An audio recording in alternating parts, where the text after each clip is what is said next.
We love the great state of Louisiana and love to explore the history, culture, beauty, and hospitality that it offers us. Let's explore our beautiful state on the North Shore of Lake Pontchartrain. So Erin and I went on a short weekend trip to make memories, all centered around the Abita Fall Festival. While there, we wanted to explore some of the different cities and attractions. We stayed at the Camellia Bed and Breakfast in the Historical District in Covington, while also attending the Abita Fall Festival. Great way to spend the weekend. Definitely made some memories and highly recommend that you and your significant other make that trip as well. If you haven't yet, please subscribe and like this video and feel free to share it. Let's jump right into the weekend trip. We stayed at the Camellia House Bed and Breakfast in the Historic District of Covington. And that's just about an hour or so drive away from the greater Baton Rouge area where we are, so the drive is simple. Just jump on I-12 and head east. I can only assume everything was already booked up with the Abita Falls Festival happening this weekend, so rooms were somewhat limited. The house itself was a 1920s era raised cottage. The current owners bought the house in 1992 after falling in love with Covington. After renovations and updates to the landscape, the Camellia House B&B opened its doors in 2000. We did stay in a petite suite, and it was quite petite but worked nevertheless. Covington was named for the United States Army Brigadier General and United States Congressman Leonard Covington, a hero of the War of 1812. The settlement grew with the advent of the railroad in 1845, and Covington was incorporated finally as a city in 1854. It's a nice small town. We really enjoyed visiting the place. We heard Covington had a really nice farmer's market, so we headed off in that direction. As you could tell, there's a great variety of vegetables, plants, fresh food, beverages, honey, and even a small coffee roaster. So there was live music. That made it a really neat environment. And as you can see, they have quite a lot of variety of vendors, hoping to get some sales from their small farm or other type of business. I've never been to the farmers market in Baton Rouge, so now I really want to go and check them out as well. If you go down to the farmers market, you might as well go across the street, which is the historic Covington Cemetery. The cemetery was established in 1813. It definitely has a history. So we walked through the cemetery, not a real big one. Did a walk through there, noticed some very old graves and mausoleums, and some of the mausoleums were in pretty bad shape. Nevertheless, this is about the history of Covington, so worth checking out. Next up on our walking tour after the farmers market and in the cemetery is the H.J. Smith's and Sons General Store. Now they have a current, regular working hardware store, but they also have a museum in the area that the original general store was in operation. So the Smith family has operated this store continuously since 1876. That's quite a long time. Cool history. The museum displays such items as a hand-operated washing machine, a 1920s gas pump, and a variety of other really cool historical stuff. So if you're walking through the historic Covington city, maybe went to the farmers market, swing by this place if you got the time. It's a pretty cool store and museum. And this is Del Porto. This is a place we went to eat. It's kind of an upscale Italian bistro. It was great. This is a view of the old Covington Courthouse and the Oaks. And this is just a real historic, grand house that's sitting right in the historic district. While you're on your walkabout there in Covington by the farmers market, check out the St. Tammany Parish Justice Center's Veterans Plaza.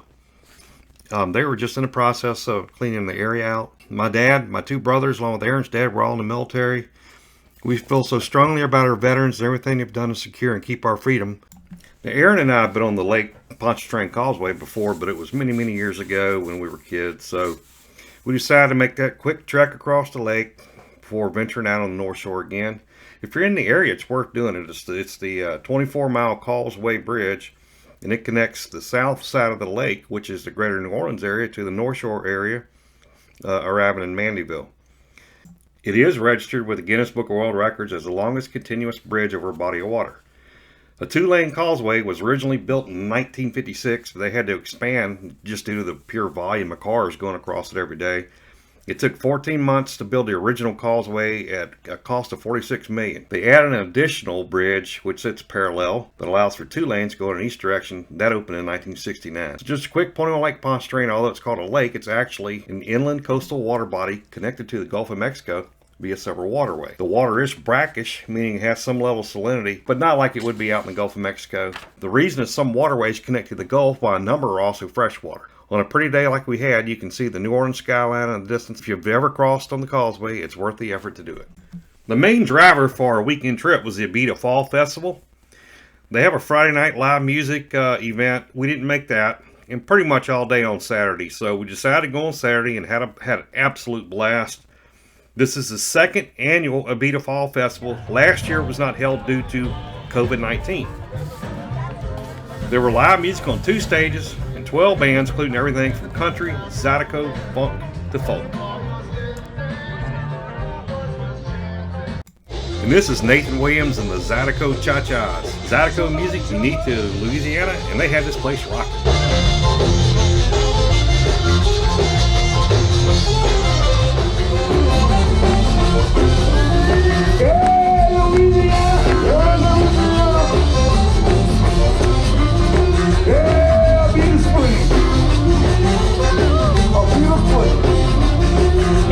And this band is the New Orleans-based Sweet Crude.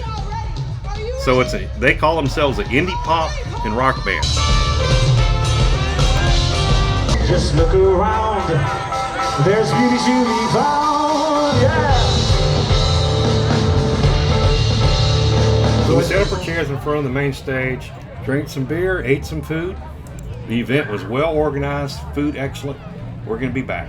So we didn't really get a chance to check out Abita Springs when we went to the Abita Fall Festival. So we dropped by on Sunday morning and checked out a little bit of the city itself. One thing that sticks out in the North Shore area in general is the trails for running, biking, horseback riding, and whatever all over the area. You can even rent bikes. So we went on a walk at the Abita Spring Trailhead, which is very beautiful and refreshing. We also walked over to get a picture of the Abita Springs welcome sign, which was a bit sketchy crossing the main road and traffic circles in Abita Springs. There was also another church, St. Jane de Chantal Catholic Church in Abita Springs. And so we took a couple of videos and pictures, but the mass was about to start, so we didn't want to intrude on them. Abita Springs is a really cool little city. I encourage you to go check them out. Now next up was Fontainebleau State Park. So driving back on the Causeway going south to north, you could see the beach. And so I want to go kind of check that out. So we decided to go to the Fontainebleau State Park. So the first thing we came across in the Fontainebleau State Park is the old sugar mill. So it's a crumbling brick ruins of a sugar mill that was built in 1829 by Bernard de Marigny de Mandeville, founder of the nearby town of Mandeville, suggesting interesting history for this site. Incredibly old oak trees, they had limbs growing on the ground and Spanish moss everywhere. That's just beautiful around this area. The state park has a number of both primitive and improved campgrounds. It also has a day use area, kind of a pavilion. Most of that was shut down because it still hadn't recovered from Hurricane Ida. So we walked down to the beach on Lake Pontchartrain. The beach wasn't horrible, but when you get used to the beaches in Florida and the Caribbean, it just ain't quite the same. Nevertheless, still a beach, which can be fun, at least when it's a bit warmer. There's also a pier that we walked on and saw some sights from across the lake, including the skyline of New Orleans. All in all, a great place to visit and would be recommended if you have an RV or other means of camping, or just hitting it as a day trip. So check that out if you get the opportunity. So after leaving Fontainebleau State Park, we decided to go through Mandeville and visit the historic district. We wanted to eat some lunch and explore the lakefront. Now it's a really kind of laid back atmosphere in that historic district there. Very family friendly, looked like a great place to live and visit. You can see on most days the silhouette of the New Orleans skyline, which we were able to see today as we parked our vehicle at the Mandeville Lakefront Park. We were getting hungry at this point, so decided to go to a restaurant called Lou's. They had an extensive breakfast menu, and it turned out the food was really excellent. Thanks for joining me at Louisiana Simple Living again today. Erin and I wanted to make some memories, could take a long weekend, went to the North Shore, Covington, Abita Springs, and Mandeville, and had an excellent time. We love traveling to those different regions in Louisiana because there's just so much history and culture. Our weekend trip to the North Shore was a blast and definitely created some memories. Consider taking a short weekend to Lake Pontchartrain, North Shore, because you can have fun as well. Remember that memories can always be made in the future, so make them now. Make memories now with your family and friends. Consider taking a short weekend to the North Shore to make memories. If you haven't subscribed as yet, please subscribe so you don't miss any of our great content. like the video, and feel free to share it as well. As always, I will see you on the next video.